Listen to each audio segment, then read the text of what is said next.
தோல்வி பயத்துல கண்ணாமன்னு பேசிட்டு இருக்கிறாரு. சரி, இப்போ இந்த தொகுதிக்கு நம்முடைய திராவிட மாடல் அரசு, நம்முடைய முதலமைச்சர் அவர்கள் என்னென்ன செஞ்சு கொடுத்துருக்காங்க. கோபி நகராட்சி முழுவதும் இன்னைக்கு 218 இடத்துல சாலை மேம்பாட்டு பணிகள் செஞ்சு கொடுத்துருக்கிறோம். 9 கோடி ரூபாய் மதிப்பீட்டில் நகராட்சியில் 2 புதிய சந்தை கட்டிடம் கட்டி கொடுத்துருக்கிறோம்.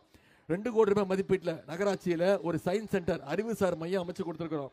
2 கோடி ரூபாய் மதிப்பீட்டில் 11 பூங்காக்கள் இங்க இருக்கக்கூடிய பகுதியில் புதுப்பிக்கப்பட்டிருக்கு. கோபி பேருந்து நிலையம் 66 லட்சம் ரூபாய் ஒதுக்கீடு செய்யப்பட்டு புதுப்பிக்கப்பட்டிருக்கு.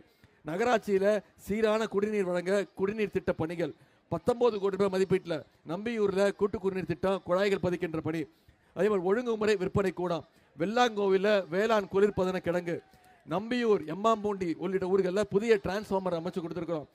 கோசனத்தில் இருக்கக்கூடிய குழந்தைக்குமார் சுவாமி கோவில்ல தேர் திருப்பணி, தாசப்ப கவுண்டர் புதூர்ல மருத்துவமனைக்கான கட்டட பணிகள், 5 கோடி ரூபாய் மதிப்பீட்டில் கோபி நகராட்சிக்கு புதிய கட்டடம் அமைக்கின்ற பணி. அத்திக்கடவு அவிநாசி திட்டத்தில் விடுபட்ட பகுதிகளுக்கோ நிச்சயம் தண்ணீர் கொண்டு வந்து தரப்படும். இதெல்லாம் நம்முடைய அரசினுடைய திட்டங்கள், சாதனைகள். இந்த 5 வருஷத்துல நம்முடைய தலைவர் என்னென்ன பண்ணியிருக்காங்கிறது உங்களுக்கு தெரியும். ஒரு சில திட்டங்களை மட்டும் ஞாபகப்படுத்த விரும்புகிறேன். ஆட்சி பொறுப்பேற்றதும் நம்முடைய தலைவர் போட்ட முதல் கையெழுத்து மகளிருக்கு கட்டணம் இல்லா பேருந்து திட்டம் கொடுத்தாரா இல்லையா?